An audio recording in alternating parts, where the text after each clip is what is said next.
Eh bien salut tout le monde, c'est Tuto, j'espère que vous allez bien. Pour ma part ça va super bien, donc aujourd'hui on se retrouve pour une nouvelle vidéo thread d'horreur. J'espère que vous allez kiffer. En tout cas j'ai vu que le premier épisode vous avait plutôt bien plu, en tout cas j'ai eu pas mal de retours positifs. Du coup si vous kiffez ce genre de vidéo thread d'horreur, n'hésitez pas à me le dire dans les commentaires, à lâcher un petit pouce bleu, ça fait toujours plaisir. Merci à tous ceux qui vont mettre un petit pouce bleu. D'ailleurs on tente les 1000 pouces bleus pour cette vidéo, comme ça si on atteint les 1000 pouces bleus je vous en referai un autre après, ça me donnera encore plus envie de vous en faire à chaque fois. Si vous kiffez ça, lâchez les pouces bleus, ça fait toujours plaisir. N'hésitez pas non plus à vous abonner à la chaîne en cliquant sur le bouton rouge et en activant la cloche des notifications pour recevoir les prochaines vidéos. Force à tous ceux qui vont regarder la vidéo pendant la nuit. D'ailleurs même moi je suis en train de tourner la vidéo, il est plus de 4h du matin, il est 4h30 du matin, donc il est assez tard, voilà, mais voilà, vous allez sûrement vous chier dessus, mais voilà, il y a deux histoires dans cette vidéo que je vais vous raconter. Une assez longue et l'autre moyennement longue, donc voilà, j'espère quand même que vous allez kiffer, surtout que la première est pas mal flippante par rapport à la deuxième, mais les deux sont vraiment très bien. Voilà, on commence tout de suite avec la première histoire.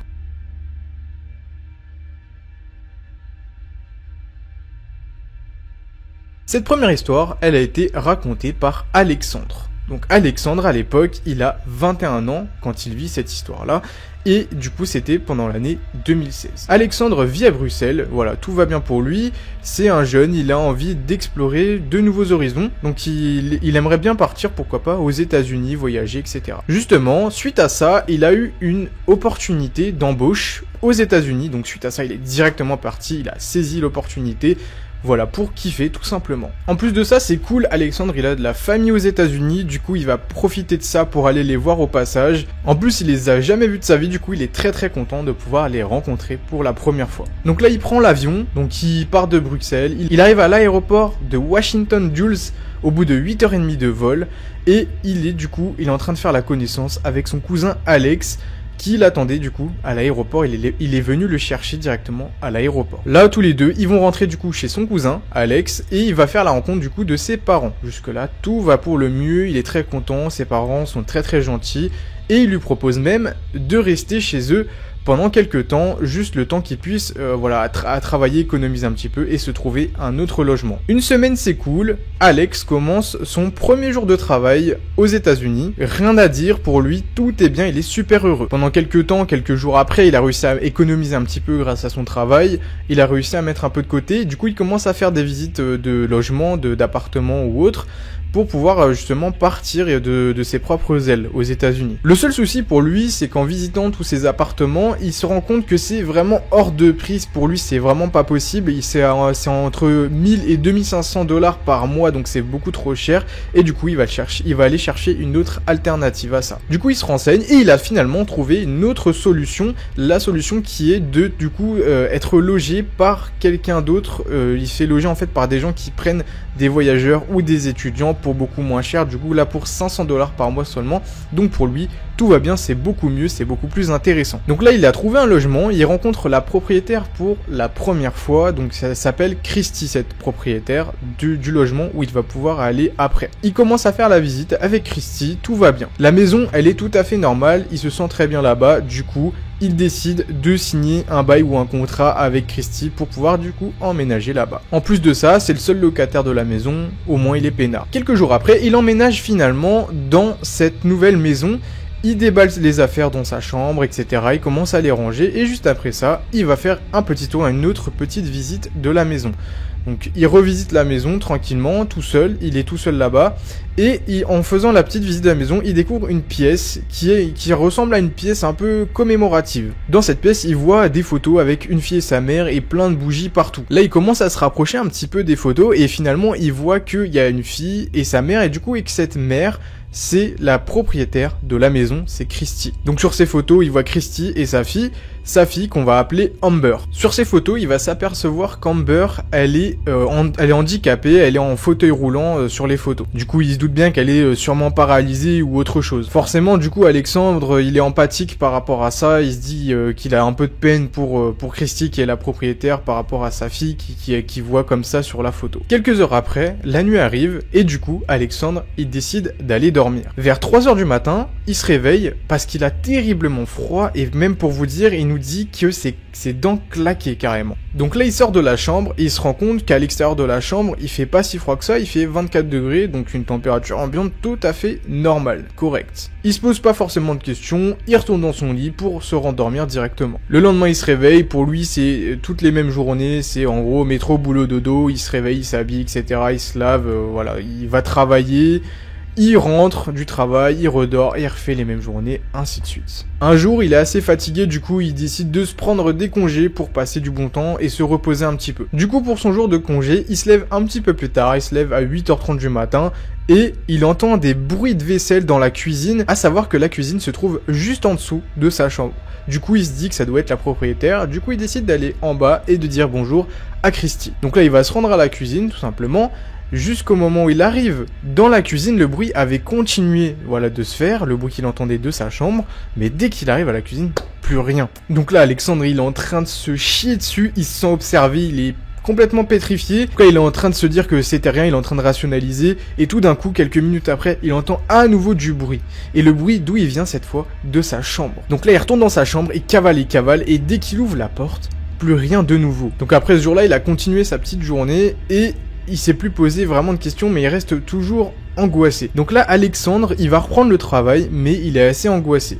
Quelques jours après, il décide de reprendre congé, et une nouvelle fois, il est dans la maison seul, et l'alarme de la maison est activée. Il téléphone à Christy, la propriétaire, du coup, pour qu'elle lui donne le code d'activation-désactivation de l'alarme à distance. Et voilà, une fois l'appel terminé, l'alarme, elle se déclenche directement, indiquant qu'il y avait du mouvement dans la cuisine. Là, il est au travail, et du coup, il y a son collègue Eric qui voit qu'il n'était pas comme d'habitude. Il était assez froid, il restait assez tard le soir pour travailler, il avait vraiment du mal à être joyeux et à s'amuser. Un jour, il décide de tout expliquer à Eric. Même s'il avait peur qu'Eric ait une mauvaise réaction ou qu'il se moque de lui. Du coup là, Eric il lui répond et il lui dit « Je te crois, mais ne reste pas comme ça. Je connais une personne qui pourrait éventuellement rentrer en contact avec cet esprit. » Donc comme on a pu comprendre depuis le début, effectivement, ça a l'air d'être un esprit, du moins quelque chose qui est pas du tout naturel. Donc là, Eric, il va prendre contact avec son ami qui peut potentiellement rentrer en contact avec un esprit, donc qui s'appelle du coup Brian. Quelques jours après, Brian prend contact avec Alexandre du coup, et il va lui poser plusieurs questions. Est-ce que tu es de plus en plus fatigué? Est-ce que ton téléphone se décharge de plus en plus vite? Est-ce que tu fais beaucoup de cauchemars? Ou encore, est-ce que tu as froid dans ta chambre? Du coup, Brian, il lui pose plein de petites questions de ce type-là, et Alexandre lui répond tout à fait comme il faut, il lui répond à toutes les questions, et de ce fait-là, du coup, il décide de se voir directement le soir même devant la maison. Le soir arrive. Du coup, Alexandre voit Brian qui est dans sa voiture et il va le rejoindre. Il va se mettre côté passager juste à la droite de Brian.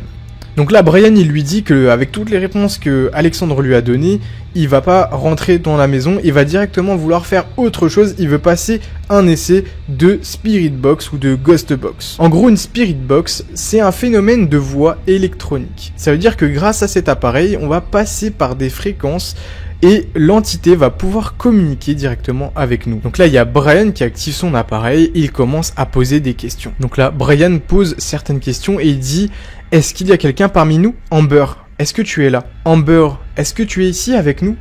Et là, on entend dans le Spirit Box « Oui », avec une voix complètement robotisée. Donc là, Alexandre, il a vraiment très très peur. Son sang, il est en train de se glacer totalement. Il est en train de vraiment flipper. Et du coup, il dit que la voix de la personne qui a parlé dans le Spirit Box était super nette. Ensuite, il pose une autre question, Brian. Suite à cette réponse, il lui dit « Connais-tu le prénom de la personne qui est assise à ma droite ?» Là, une petite voix répond dans le Spirit Box. Alexandre. Là, Alexandre, il a de plus en plus peur.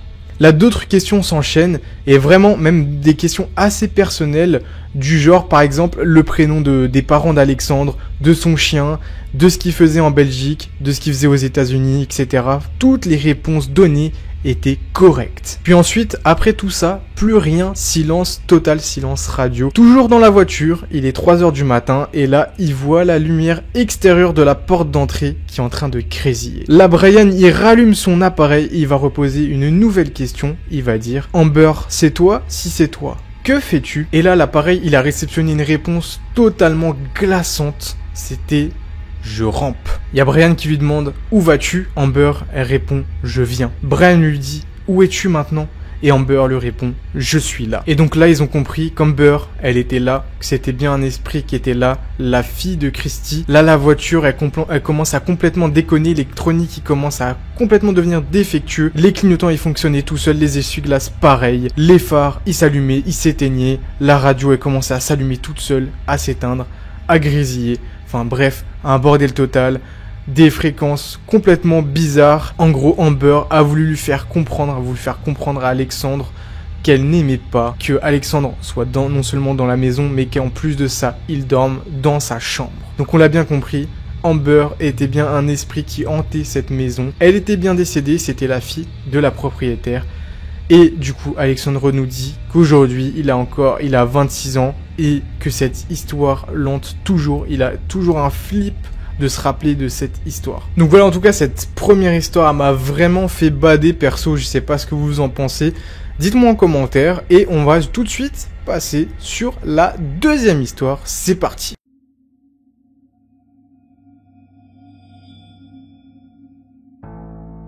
Pour cette deuxième histoire, je vais vous raconter une histoire vraie qui m'a été racontée par pas n'importe qui m'a été racontée par une de mes amies qui s'appelle Margot. Cette histoire s'est passée cet été, au mois de juin, donc en 2020, et du coup, mon amie Margot a 21 ans. Donc tout commence un soir où Margot est avec ses amis, donc elle est avec 3 potes à elle, donc il y a 2 autres filles avec elle et un mec. Donc ses potes ils s'appellent Mathilde, Léa et Michael. Donc ils sont tranquilles, ils sont tous les 4 ensemble et ils décident d'aller passer une petite soirée en urbex. Donc ils décident d'aller visiter des lieux abandonnés qui sont pas très loin de chez eux. Donc ils voulaient aller visiter ce lieu abandonné qui était du coup un hôpital abandonné et juste à côté de ça on avait du coup un théâtre abandonné. Donc là ils arrivent sur le lieu de l'urbex et une fois arrivés sur le lieu de l'urbex ils se garent un peu plus loin que le lieu abandonné, ils mettent leur voiture parce qu'ils sont venus en voiture, ils garent leur voiture du coup un peu plus loin, quelques mètres plus loin. Donc pour pouvoir accéder au lieu abandonné ils avaient plusieurs choses à parcourir comme des chemins de terre, des hautes herbes etc, des champs. Juste avant de pouvoir accéder à ce lieu abandonné. Juste avant de partir, le pote de Margot, du coup, Michael, lui dit « Retenez bien où on est garé, on est près de la lumière verte. » Donc voilà, il a fait que de rapager ça 2-3 fois, on est garé à la lumière verte. En gros, c'est un repère pour eux, pour ne pas oublier où ils sont garés. Donc là, ils partent, ils traversent un petit peu tout ce qu'ils ont à traverser, les hautes herbes, les chemins de terre, les champs, etc. Quelques mètres plus loin, quelques minutes plus tard, ils arrivent enfin au lieu abandonné. Donc sur place, il y avait déjà quelques jeunes qui étaient posés en train de faire leur petite soirée, leur petite fête. Ils étaient déjà en train de boire, de fumer, ils faisaient des petites chichas, etc. Ils étaient quand même une vingtaine déjà sur place. Donc là, Margot, elle me dit du coup que ces personnes-là qui sont sur place, c'est des petits fêtards, mais ils sont super gentils. Il n'y a rien d'inquiétant, rien d'anormal. Ils discutent même avec eux pendant quelques minutes. Ils disent qu'ils ont déjà visité les lieux de l'urbex, etc. Il n'y a rien de flippant. Ils sont, c'est tranquille, c'est assez posé, assez calme, qu'ils peuvent visiter tout ça aussi, eux aussi tranquillement. Donc là, tout d'abord, ils arrivent au niveau du théâtre abandonné. Pour pouvoir accéder du coup à l'hôpital abandonné, ils sont obligés de passer par tout le théâtre. Ils sont obligés vraiment de faire tout le théâtre abandonné pour pouvoir du coup y accéder. Donc là, ils traversent tout le théâtre tranquillement, sans encombre. Ils arrivent au niveau de l'hôpital. Donc là, Margot, elle m'explique qu'ils sont en train de visiter l'hôpital qui était en fait à la base un hôpital psychiatrique qui a été complètement abandonné. Et du coup, ils sont en train de le visiter, mais complètement dans la pénombre, c'est-à-dire qu'il n'y avait pas d'éclairage du tout. Ils sont en train d'utiliser leur lampe torche et leur téléphone avec leur flash. Voilà, mais ils sont entre potes, c'est une bonne ambiance, il n'y a rien d'anormal pour le moment. Ils sont en train de boire tranquillement entre potes, ils avaient ramené de quoi boire justement, et ils font des petits jeux comme des cache-cache, etc. Aucun souci. Ils font même du bordel, ils font du bruit, etc. Il n'y a pas de problème, il n'y a personne qui les fait chier. Ça fait déjà 1 heure qu'ils sont dans l'hôpital abandonné, donc ils ont déjà eu le temps de visiter, de s'amuser, etc., de faire des petits jeux, et ils décident de partir parce que ça fait déjà un petit moment qu'ils sont là quand même, et du coup, ils repartent tranquilles, en délirant, comme ils sont venus, comme ils sont restés tout le long. Et voilà, il y a pour l'instant rien de spécial qui s'est passé, ils sont toujours ultra sereins, pour eux ils vont rentrer tranquilles, il se passera rien. Sauf que là, ils sont du coup sortis de tout ça, des lieux abandonnés, ils sont en train de refaire le même chemin inverse que quand ils sont arrivés, c'est-à-dire qu'ils doivent traverser, vous savez, les champs, la forêt, etc., les hautes herbes, etc., etc. Et là, du coup, d'un coup, ils voient des lumières s'agiter derrière eux, et du coup, ils se retournent. Quand ils se retournent, ils voient un mec complètement chelou, mais hyper bizarre, un mec chauve avec un chien, avec une laisse, donc c'était un bulldog, il avait une laisse carrément en chaîne. Le mec, déjà, il était très bizarre, il était hyper grand, il était chauve, et Margot explique carrément aussi que le mec, il avait des yeux très très chelous, il avait des yeux fluo, comme elle m'a décrit ça. Moi, je sais pas ce qu'elle voulait dire par fluo, mais apparemment, le gars, il avait des yeux complètement chelous. Donc là, ils sont en train de se dire, entre eux, voilà, ils sont en train de tous de se dire ça dans leur tête. Je suppose que le mec, il est complètement déchiré, il est pas très net, il a dû complètement se droguer avec de la drogue dure, ou il a dû prendre quelque chose quelque chose comme ça, il a dû vraiment se déglinguer, le gars, il était vraiment très chelou. D'un coup, un petit peu plus loin, à côté de ma pote Margot, justement, il voit un deuxième gars arriver, un deuxième chauve aussi, bizarrement, qui arrive près d'eux. Il est un peu plus loin d'eux, il est pas si près que ça, mais ils l'ont quand même cramé. Le gars qui commence à se rapprocher petit à petit aussi. Donc là, t'as le gars avec le chien, avec le bulldog, qui commence à se rapprocher d'eux, et eux, ils commencent à se dire, ils commencent à dire au mec chauve avec le chien, voilà, on est désolé, on sait qu'on a rien à faire ici, etc. On repart, on rentre chez nous. Mais malgré tout ça, malgré qu'ils s'excusent, etc., qu'ils disent qu'ils partaient directement, le mec chauve et l'autre gars aussi continuent de les regarder super mal. Donc à ce moment-là, moi j'aurais été à leur place, je me chie dessus, je me pose pas de questions, hein, je vois des mecs bizarres comme ça qui parlent pas trop, qui ont des yeux bizarres et tout, enfin avec le gros chien en plus. Moi je me serais barré mais en courant direct. D'ailleurs Margot nous dit que les mecs ils leur parlaient pas trop, mais ils parlaient entre eux surtout, et ils parlaient pas du tout le français, ils parlaient plutôt une langue de l'Est. Donc ils parlaient une langue des pays de l'Est. D'un coup t'as le deuxième gars qui était un peu plus loin, du coup qui avait pas le chien, il commence à avancer de plus en plus vite, il commence à courir vers eux justement, pendant que t'avais l'autre avec le chien, avec le pitbull qui commence à s'avancer en faisant des grands pas. Mais du coup vu que t'en as un autre qui arrive vers eux en courant, là t'as le pote de Margot qui s'appelle Michael du coup, qui leur dit courez. Il fait que de leur crier courez. Donc là t'as Margot qui commence à se barrer en courant un peu de son côté toute seule, elle commence à courir dans les hautes herbes et elle commence à tomber d'un coup parce que vous voyez les hautes herbes, elles font plus d'1m70, donc elles sont un peu plus grandes que Margot même, et du coup elle s'en mêle les pattes dans les hautes herbes et elle tombe complètement. Avec son téléphone du coup qui tombe à quelques centimètres, quelques mètres d'elle, et avec le flash allumé. Elle explique qu'elle s'est fait mal et qu'elle s'est tordu la cheville, etc., qu'elle s'est fait super mal en tombant, et là du coup elle va essayer de récupérer son téléphone sans être vue par les mecs bizarres qui étaient autour d'eux, tu vois. Donc là elle a hésité à reprendre son téléphone, mais avec l'adrénaline elle a directement repris son téléphone en toute discrétion, et elle s'est pas fait cramer. Quelques instants après, elle entend sa pote Mathilde du coup qui n'est plus avec elle, qui crie elle est où Margot, elle est où Margot. À ce moment-là Margot elle avait commencé déjà avant que sa pote l'appelle, elle a commencé à se barrer en courant justement dès qu'elle avait récupéré son téléphone. Elle est partie en se disant une seule chose dans sa tête, la lumière verte, la lumière verte, la lumière verte. Voilà, vous vous rappelez du coup la lumière verte au début de l'histoire, justement c'était le repère par rapport à là où ils étaient garés avec la voiture. Donc tout le monde au final à la fin va retourner à la lumière verte. Enfin normalement c'est ce qu'ils doivent tous se dire, on va tous à la lumière verte pour tailler de cet endroit de malade avec des fous qui nous